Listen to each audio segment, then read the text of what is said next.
Leftwingers like Colin Kaepernick are in a total meltdown following the U.S. strike that took out Iranian Qassem Soleimani. Kaepernick even said that this was just another attack on black and brown people. The New York Times tries to downplay a video of Iraqis celebrating in the streets, and Elizabeth Warren sees her fundraising going in the wrong direction. All that and more. I'm Bobby Eberly. This is a 13-minute news hour. And God bless the United States of America.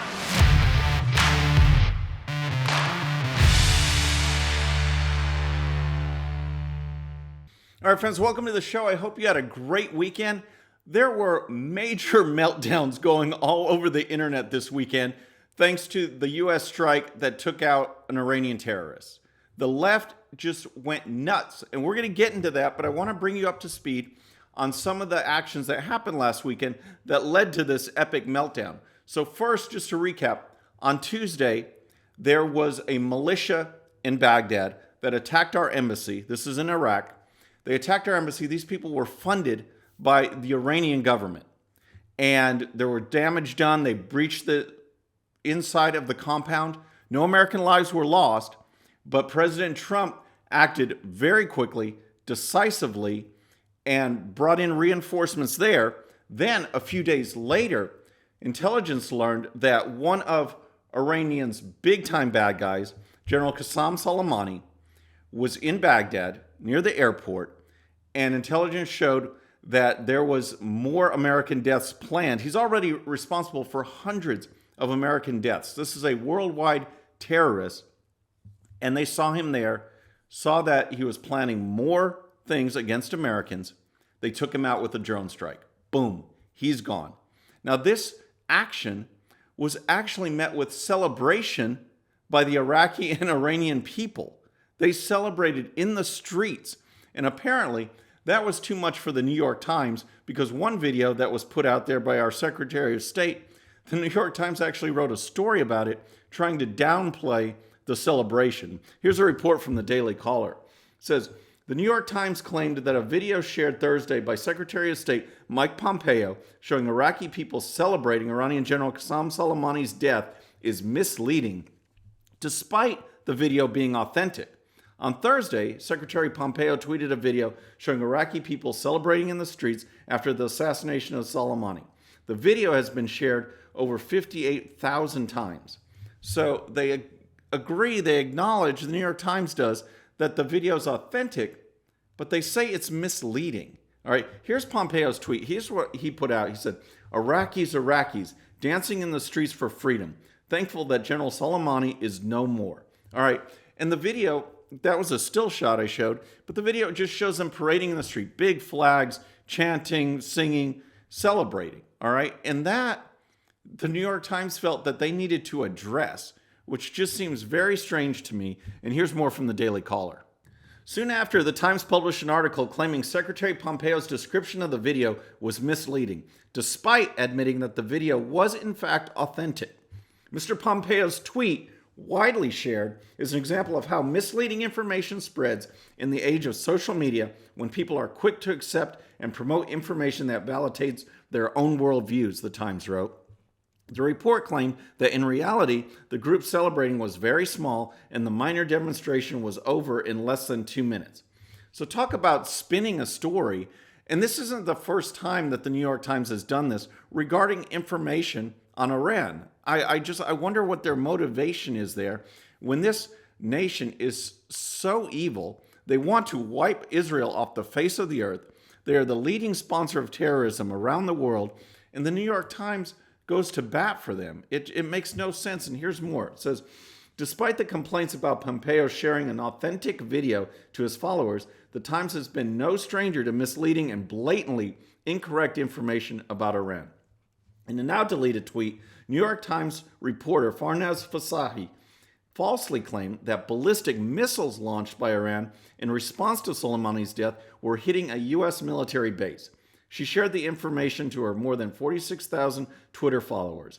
In the original tweet, Fasahi said that reports came from unconfirmed sources, but the post was widely shared before being proven false and retracted. Fasihi also shared a video in January of Soleimani reciting poetry about friends departing and him being left behind. So they show a video of this worldwide leader of terrorism reading poetry? I mean, what is it? What kind of image are they trying to portray to this guy? Because it sure is not the actual image. It sure does not reflect any kind of reality of what this guy has done and what he was planning to do. So you got to question what the New York Times is all about. Now, Secretary Pompeo, who they called out in the article, he was on Fox News this Sunday talking about the strike, talking about the actions that happened in Baghdad and the information that led to the strike against General Soleimani. So Chris Wallace asked him a question about the intelligence and information and what the Democrats are saying. And here's the question. Some intelligence agents who are talking to media outlets who are saying, yes, he was doing bad things, but it was another day in the Middle East. And some congressional leaders who have been briefed now say that the intelligence was not of an imminent attack that was bigger, more worrisome. Don't the American people have the right to some understanding of what it was, why it was so urgent to take out Soleimani now? So again, Wallace is referencing Democrats who are already commenting on the situation. They don't have a full scope of what's going on, which what led to the action. You know, those who are fully briefed aren't talking about it. And that's what Mike Pompeo said in his response. And here it is. It's interesting. I haven't heard any of the congressional leaders who have seen the full set of intelligence make the comments that you just described. I think any reasonable person who saw the intelligence that the senior American leaders had in their possession would have come to the same conclusion that President Trump and our leadership team did about the fact that there would have been more risk to America. More risk through inaction than there was through the action that we took. I think it's very clear. I think it's very plain. We'll do everything we can to share this information with the American people. And that's a great answer. And it's an answer that the left does not want to hear. They don't want to hear about America actually defending itself against people like this. I mean, Barack Obama and Joe Biden, they put a deal together with Iran where we shipped billions of dollars and never once held them accountable for terrorist actions. We gave in to them. It was so corrupt, this deal. Again, billions of dollars going to Iran. And now we step forward, we take action, and all the left is doing is saying that we're going to war, that this is an act of war. This was a calculated strike against a terrorist with information that they was about to strike again. That's a presidential action right there. And all the left is doing is complaining. And this is what leads to our next segment, which is this epic meltdown.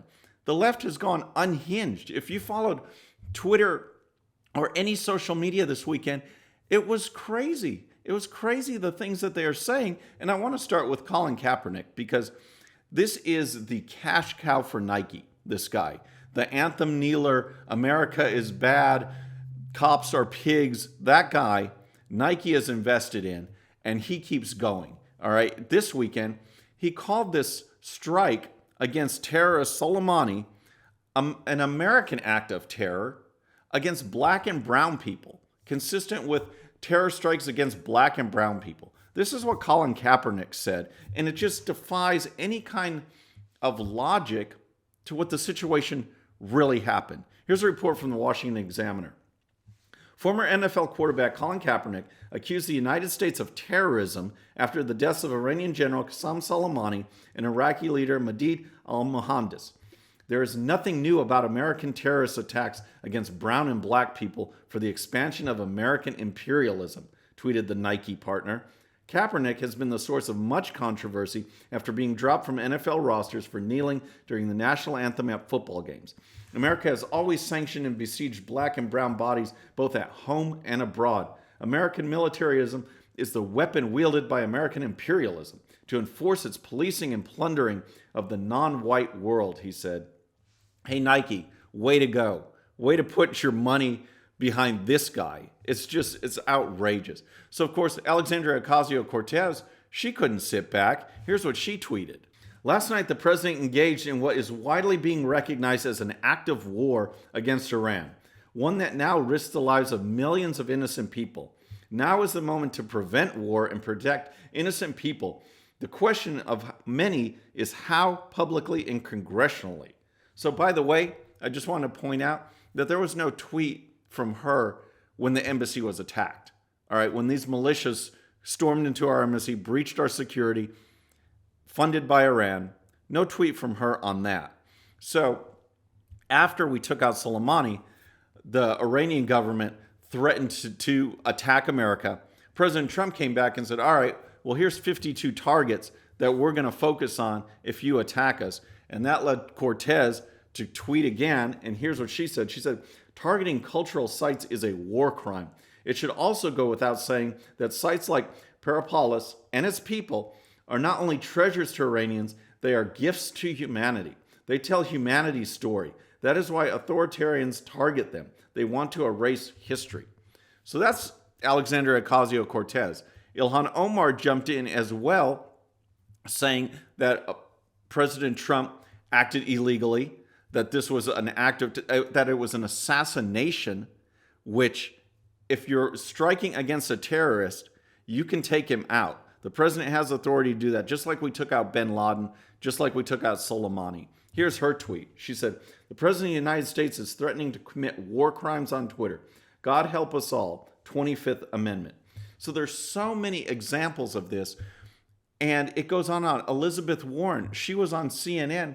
She couldn't even say that Soleimani was a terrorist. She called him an Iraqi leader, a general, an Iranian official. And she couldn't say that he was a terrorist. She wouldn't say it after numerous questions. And all she did was go after President Trump for taking action to defend the United States of America. And the thing is that what they're trying to do is they're trying to tie this to impeachment, which makes no sense because President Trump was actually strengthened by impeachment. He doesn't need a distraction. So that makes no sense at all. And speaking of Elizabeth Warren, her fundraising is going in the tank. I mean, they're raising money, but hers is going in the wrong direction. And when you compare her to the other candidates, it's not a good sign. Here's a report from the Washington Free Beacon. Senator Elizabeth Warren saw a significant dip in fundraising in the last quarter of 2019 with $21.2 million haul, falling behind Senator Bernie Sanders and two other Democratic candidates. Sanders routed Warren with $34.5 million, and South Bend Mayor Pete Buttigieg, $24.7 million, and former Vice President Joe Biden at $22.7 million, also raised more money than Warren.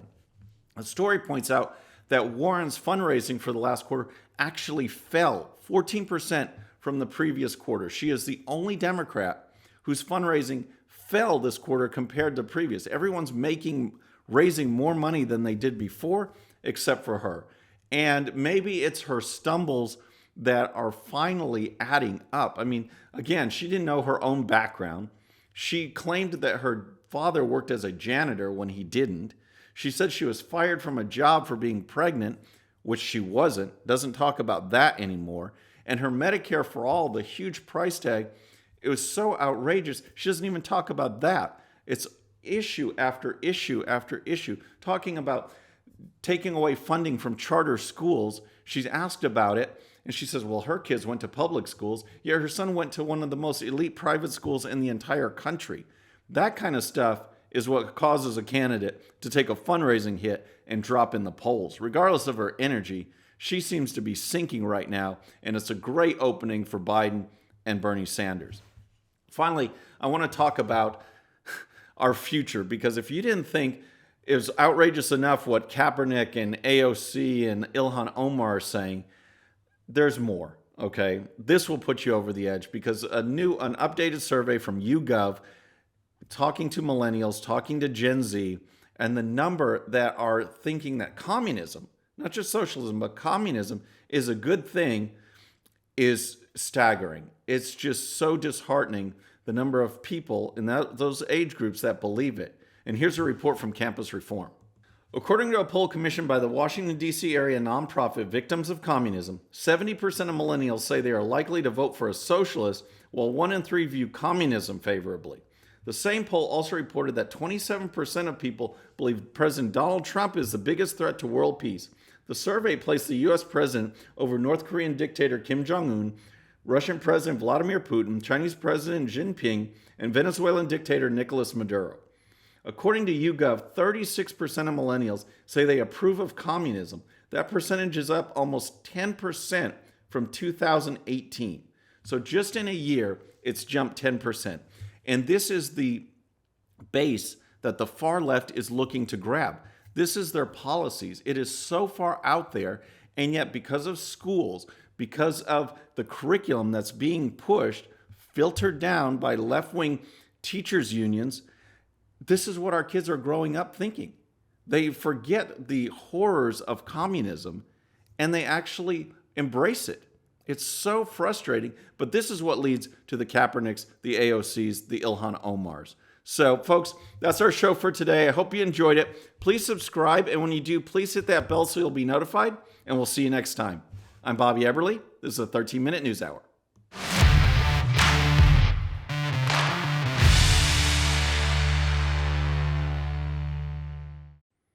Okay, friends, just a little reminder before you go, and no, this does not count against my 13 minutes. Please hit the subscribe button below and tell your friends. And if you happen to miss our last show, you can check it out right here. And also for great conservative news and commentary, please check out GOPUSA.com. All right, folks, we'll see you on the next show. Have a great day.